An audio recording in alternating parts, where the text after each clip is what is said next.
All right, guys. So talking about statistics, we're kind of talking about this a little bit yesterday, day before. Stats is going to be, there are some things in here that you know, some things that you have experience with, like means or averages, medians, modes, that kind of stuff. You guys spent time talking about that stuff in previous courses before? Those are called descriptive statistics. Where those are calculations that we will do by hand. So you'll be the computer or whatever, the calculator. But a lot of statistics is using data and using like software to come up with a value for us, and then we interpret that value. Okay, so it's more like, you guys remember geometry where we're learning rules and then using those rules to make arguments about things. Okay. That's kind of what stats is going to be, where it's not going to be hard for us to get the values and the data points plugged in and the values and all that kind of stuff. It's then, what does that value tell us? What does that value tell us about the situation at hand? Okay. And today, I don't know how far if we'll even get into any of that stuff with the notes. Kind of talk about some things that are important for us as observers to understand inside statistics. You guys are inundated on a regular basis with statistics all the time, okay? And it's your job, and it's my job to hopefully teach you this and then get you to think critically, but it's your job to take a statistic that is presented to you in a commercial or on a news broadcast or on an email from the governor or something like that, or one of his orders or whatever. Take that statistic. I don't think the governor's probably emailing you. I probably should use something else, but he emails me. Huh?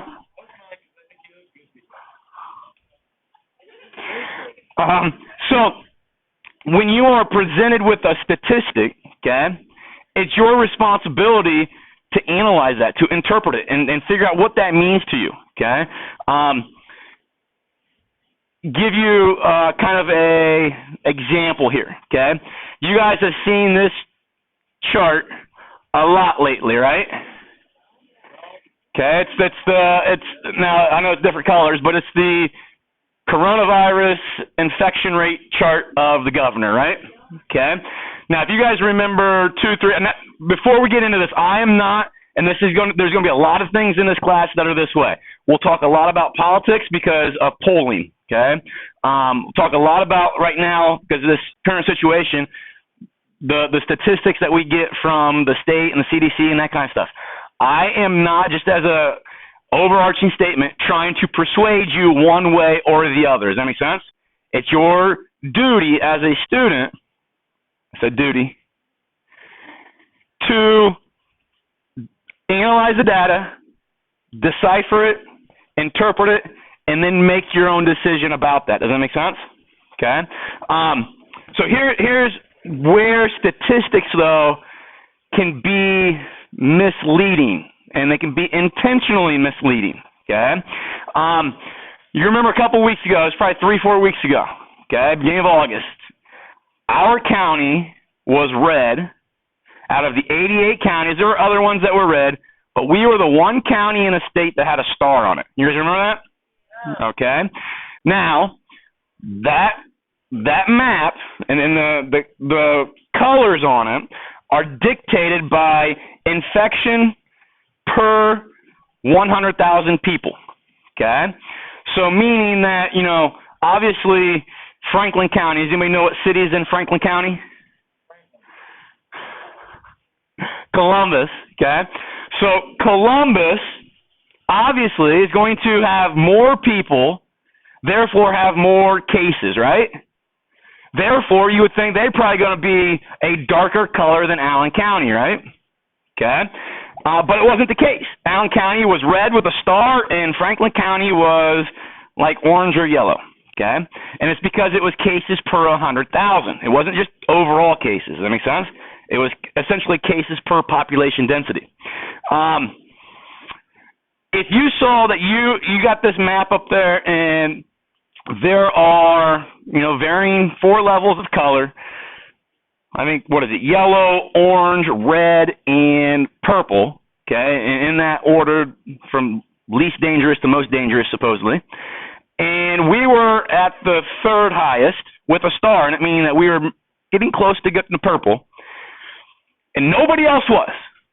Would that worry you as an Allen County resident? Would that keep you from going places? Would it keep you wearing your mask? Would it make you think second about doing something? Some say no. Okay. Think about the collective population. Think about elderly people. Okay? People that have maybe underlying conditions. If they see that, their county is going to almost be purple, the highest that it could be. Do you think that would make them have second thoughts about doing certain things? Going places, congregating, that kind of thing? Okay? Do you know how many cases Ohio had? Now, it goes back like 14 days or whatever. Do you know how many cases Ohio or Allen County had when we had that red with a star on it? Not 10. Not 7. We had 99. Okay? Do you know how many people are in Allen County? Like 103,000. Okay? So let me explain something real quick. If they would have told you,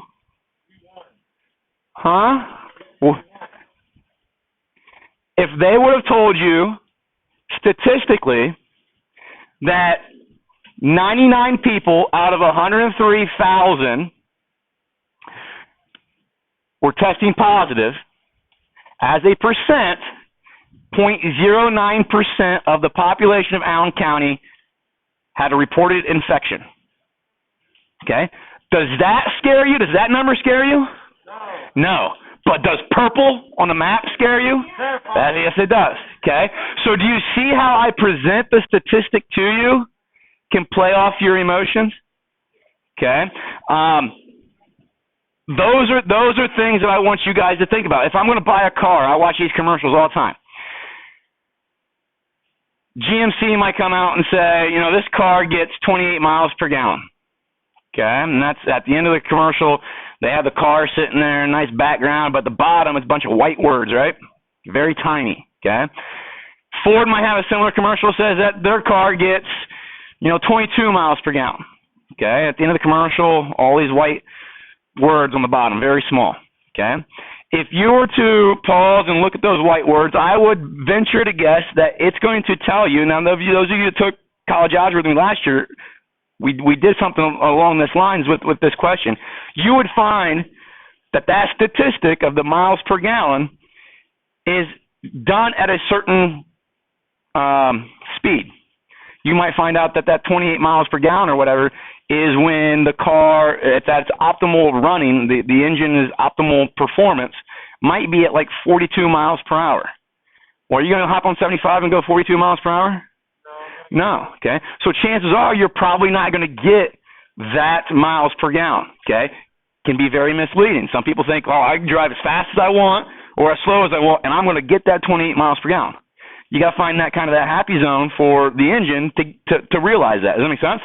And most people don't drive that consistently.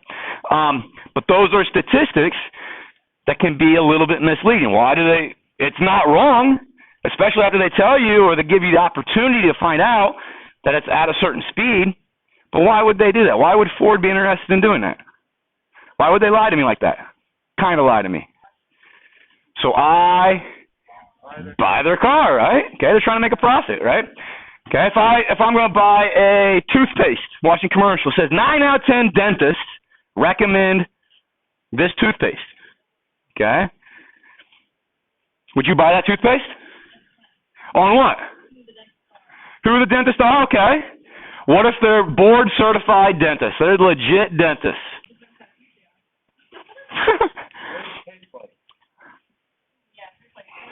Well, just go off of their recommendation, not the external variables, which we'll talk about, of taste and texture and smell and color. Does 9 out of 10 sound like, it's probably something pretty good? But what if they interviewed only 10 people? What if they just found 10 dentists and 9 of them said, yeah? Would you still buy it? What if they found the 9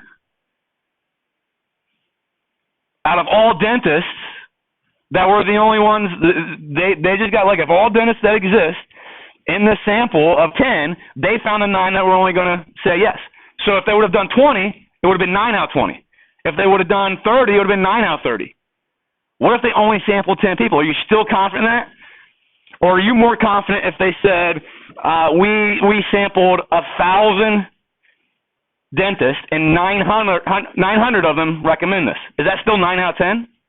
But now you're probably a little bit more confident because that's 900 opinions versus just 9 opinions, right? Does that kind of make sense? Yeah. Okay. So statistically, we have to figure out what was the sample. If they're just sampling 10 people and they got 9, well, okay, but that's kind of misleading, right? We can all flip a coin, correct? Okay. If you flip a coin 10 times, you could get 9 heads, right? Okay. Now, it might take you several iterations before you realize that, but it can happen. And that's the idea. If I only sample 10 dentists, I could get 9 yeses, but it doesn't really model or give me a good idea of really the quality of that toothpaste, depending on how many people they surveyed. Does that make sense? So inside statistics, when they're presenting you data, we got to look at that kind of stuff. What happens in 54 days? So it might be, if you think about it, the election. Okay. So right now, like all your news outlets are like reporting polls, right? Okay. So CNN, MSNBC, Fox. Okay. Most of those, I don't say most, all of those they lean one way to a party. Does that make sense? Okay. If you watch CNN, they are heavily Democrat, okay, in their reporting. If you watch Fox, they're heavily Republican in their reporting, okay. If you look at some of the polls that are done by CNN or Fox News, and they say CNN might come out with a poll that says, Joe Biden is at like 58%, Trump's at like 38% on their probability to win the election. Okay. Why would CNN, who is a maybe Democrat leaning network, have a poll that shows Joe Biden in the lead? Who do you think that those people are polling? Democrats. Okay. So when you look at these polls that say, whoever's leading or whatever, investigate the poll, okay? Figure out who did it, how they did it, that kind of stuff. Because what you're going to find out a lot is if it's a lot of what you're getting with these polls right now is that they are surveying registered Democrats to see who they favor as the person to be elected. Well, if For your attention, teachers and students, this is a reminder. In a few minutes here, we will have a practice fire drill.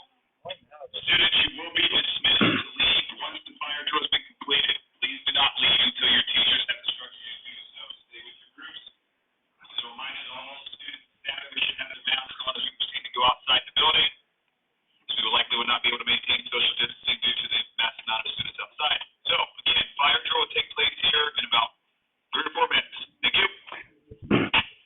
All right, so let's say if we're all in here registered Democrats and somebody comes in and polls us on who we're going to vote for, who's that usually going to sway towards? The Democrat individual, right? Or candidate, okay? Same thing for Republican. So when you look at those things and they say, Joe Biden is leading the polls or Donald Trump is leading the polls, who did those polls and who are they polling? Because if they're polling large populations of registered Democrat voters, then it's understood, it's assumed that they're probably going to be biased towards the Democrat candidate. Does that make sense? And the same thing for Republican. But those are things in statistics that we have to pay attention to. Okay. I think when you came in, I had a statement up there. 2 facts or two quotes. Facts are stubborn things. Facts are facts. You can't change them, right? Okay. Statistics are pliable. I can find a statistic. I can give you a graph that might prove my narrative. Does that make sense? It might get you to think along the lines that I want you to think. Okay? It's not wrong, but it might be misleading. Does that make sense? Okay? That bottom one, I like that one the most. There are 3 types of lies. Lies, damn lies, and statistics.